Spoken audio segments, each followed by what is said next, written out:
right, Corner Talk. We are back with another one. We have Sabina Mazo, who, former UFC fighter who just recaptured her LFA Flyweight title recently. Sabina, how are you doing?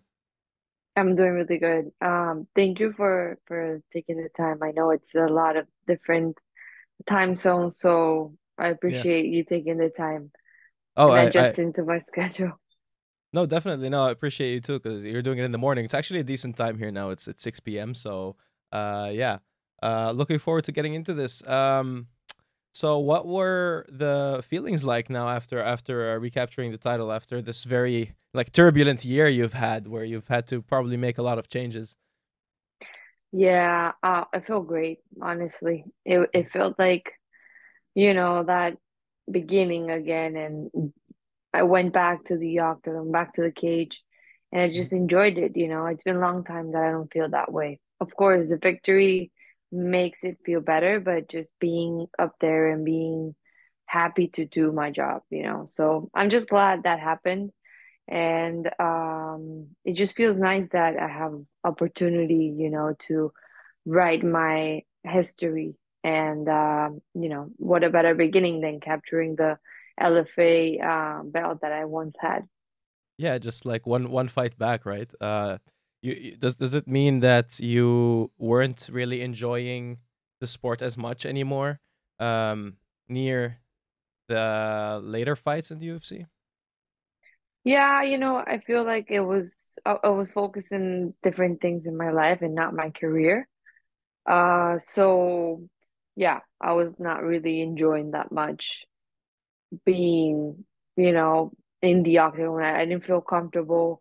I didn't have the proper preparation, but all because of me. I took the decision, and it was mistakes that you do in life. But it just Hmm. feels right again to be fighting, and that's what I was kind of the worried the most because I didn't knew if it was, that's it. I just don't enjoy it that much, and I'm gonna stop. But I prepared a lot for the fight. I did everything in my hand to prepare well. And when I was there, I really enjoyed it. I had a lot of fun, so I'm just glad about that. What does it take? What was the most difficult part about sort of refocusing and finding yourself, or maybe it wasn't even difficult? I think just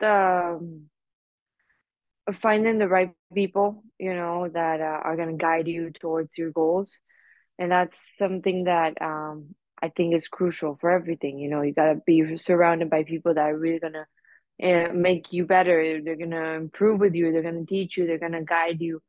Um, so I think that was kind of the hardest, but honestly, I was very lucky to find some people that have been like key in all this process. Mm. So you're training, you're training in California, you're training at Black House MMA, so there's a lot of big talent there. What was sort of the, moving from Colombia over there? What was the initial feeling like? Did you feel like a fish out of water early on? Yeah. So when I first moved, I was 18 years old, Wow, and I you're really moved young. Yeah. to Kings MMA. I was very young, yeah. And my first gym was Kings. But it didn't feel very uncomfortable just because I had goals. So like every time I woke up, I already had a lot of things to do. So I had to go to college, I had to go to train. So it never felt very, like lost. No, Mm. I had everything, like everything that I wanted to do, and I think that helped a lot. So, but yeah, culturally is different, obviously the language. Um but no, no, I really didn't felt bad at all. And now, until now, I feel like every decision that I made me get to this point. So I don't feel pretty uncomfortable with my decisions now. Yeah. No, it's because a lot of people early on always. I was wondering if you sort of like suffer from imposter syndrome. I feel like everyone suffers from it to some degree, right? And that's something we're always trying to get over. And like, what Yeah. was the point that you really felt okay? I belong here now. Um, you know, in the sense of living in the US, it was kind of fast, But of course, it happened a couple of times where like even in the UFC and when I was fighting the high level, I was like, wow, everything is passing so fast. I was very young when I got to the UFC, and there was a point where like, I mean, yes, I work hard, but it hasn't been that long. Because I was what No. like 4 or 5 years into training, and then I got to the UFC, so it was like very fast. Um, but after fights and fights, I realized more how much I work for it. I work for my decisions. I work for the place I am at. So, um, yeah, honestly, it's a battle. I think everyone, or at least in this case, um, sometimes you don't give the value enough that you deserve. So I think that's with everyone. So yeah.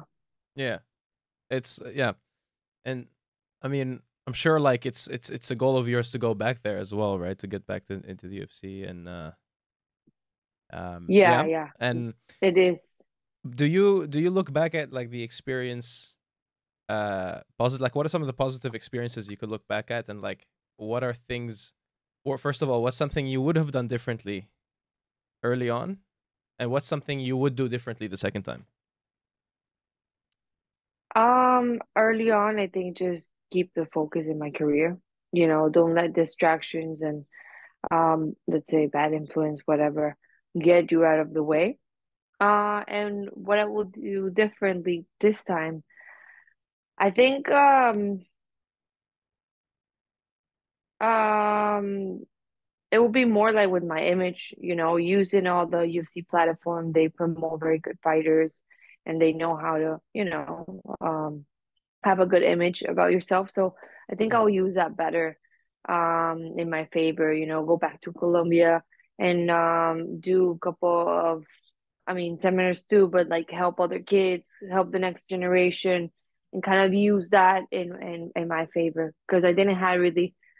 I'm not gonna say the opportunity, but I didn't do it. When I was Mm. in the UFC, I didn't really went back to Colombia that much because it was like a fight camp or something came on. So I was like, no, I will go after another fight or something like that. But no, I think I will do that different. So you'd like use your platform more, and Yeah, yeah, because you found your purpose, you found what's important, and like Colombia is very important to you. You seem to also be busy now in sort of just doing all these other side projects as well that are like using that exactly, growing that platform within different elements, you know? yeah, Yeah. definitely.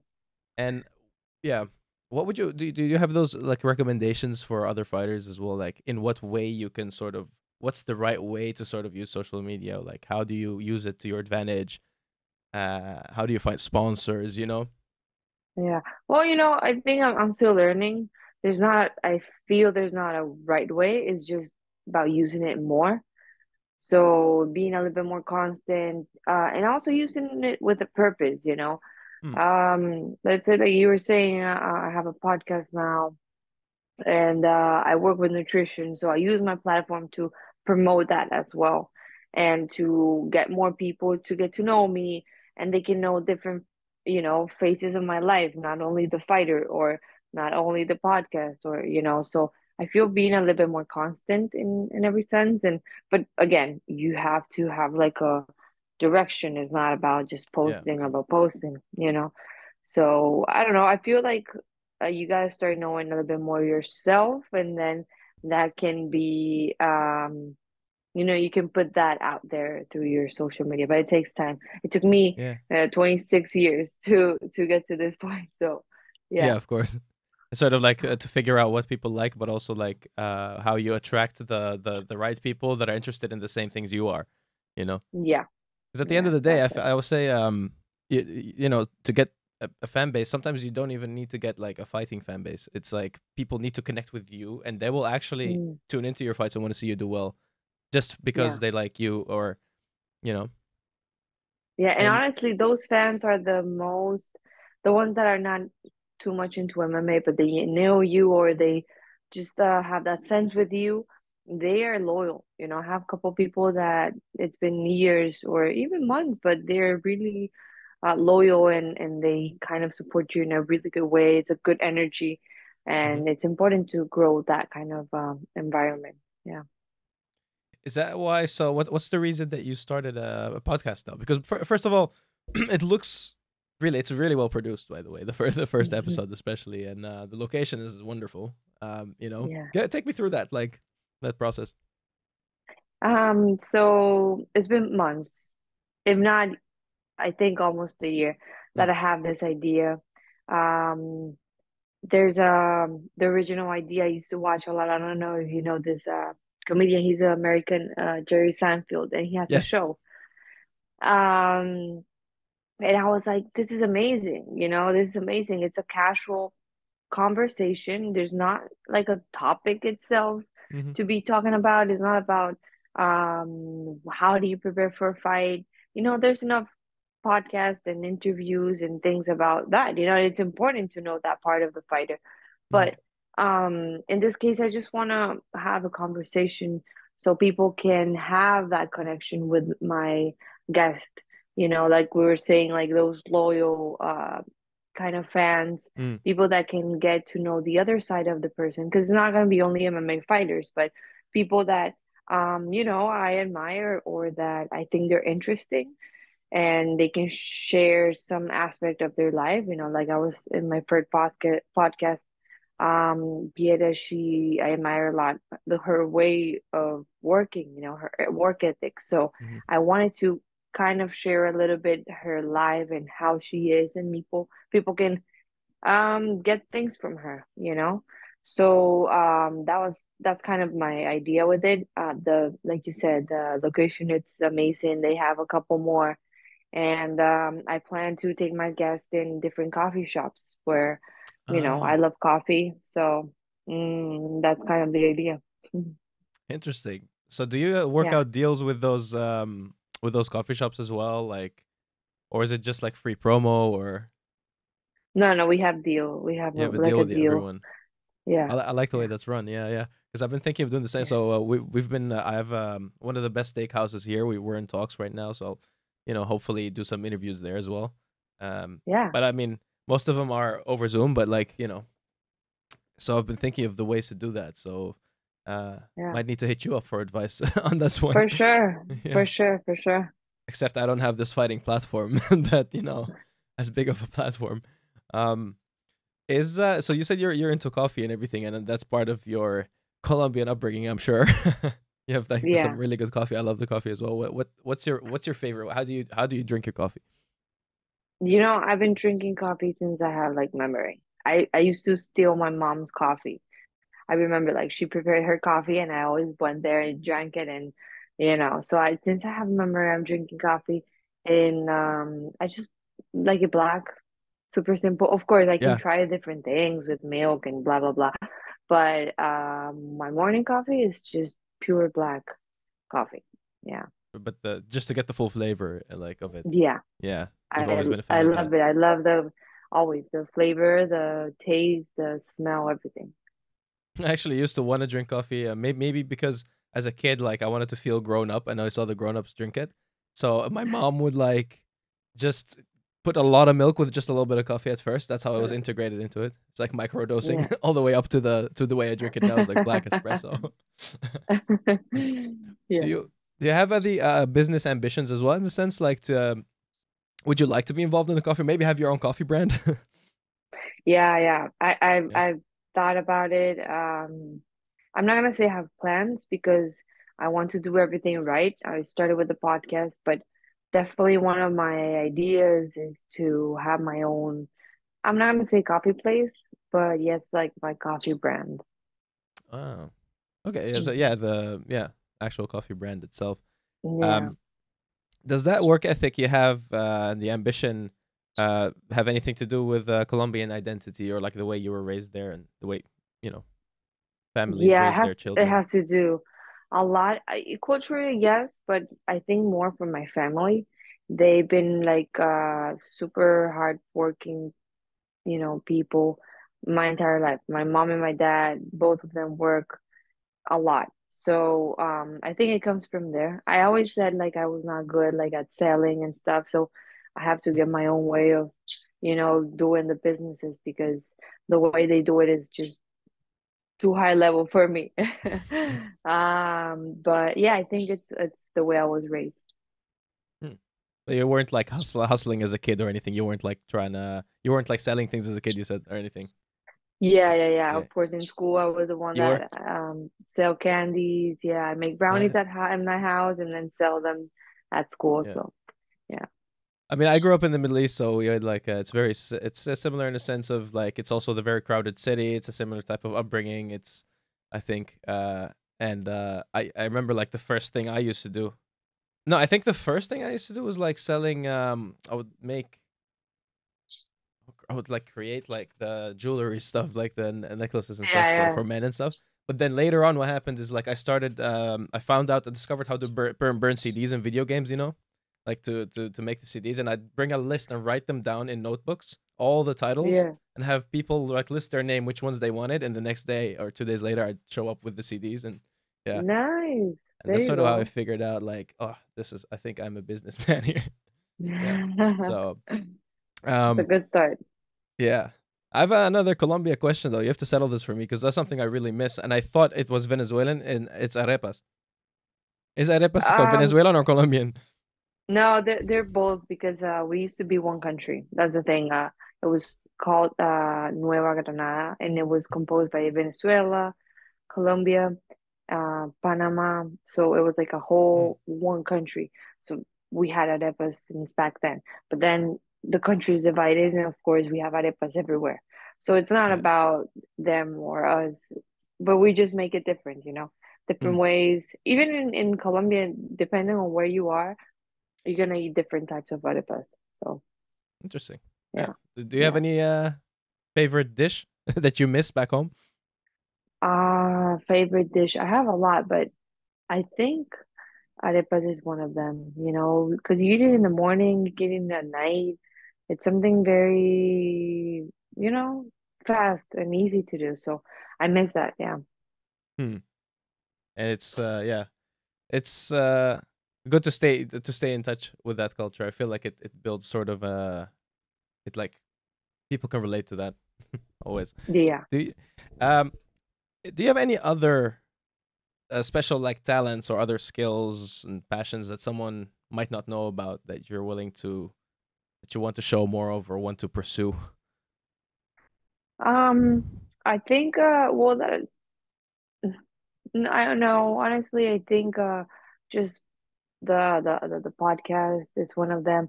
The nutrition is something I'm trying to get back to it and work a little Mm, bit more with clients because I came here, I went to college for it. And honestly, that's something that I want to do for others, So I think that's number one thing out there that I want to invest a little bit more time as well. but that's something you've also changed. I feel like you've really implemented nutrition. You say you talked about it, I think, as well in this comeback sort of your career. Um, Yeah, yeah.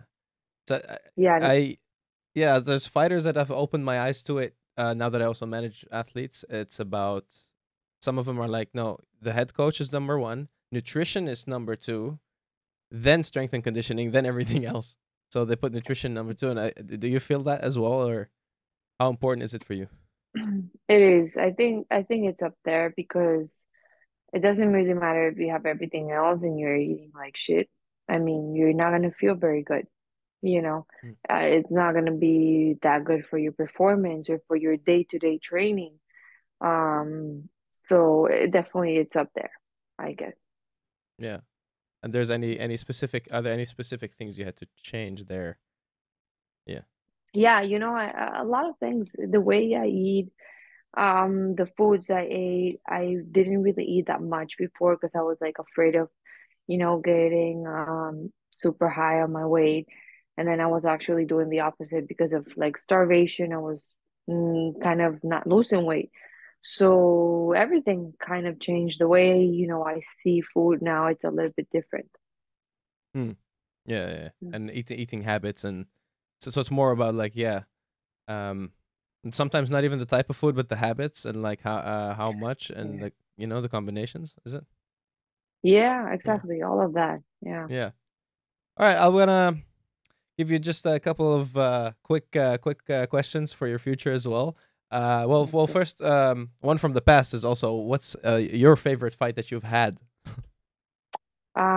Favorite fight that I had.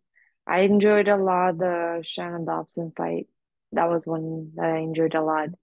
Um, yeah, let's say that one. Is it because you learned from it as well? Like or you learned more I about think yourself, maybe?